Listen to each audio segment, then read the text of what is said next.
zava-pisotro dia tena anisan'ny morokana be mihitsy atao distrika tena lehibe itatsika ka dia eto zany ny tenako a dia manome toromarika antsika tompoko a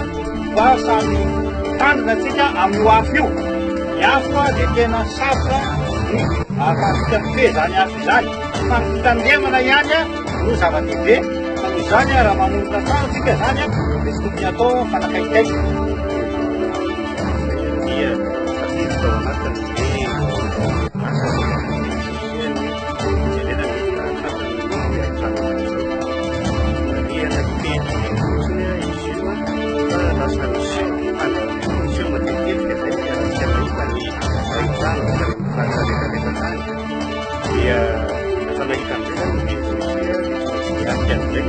Dia pengalaman ketika kita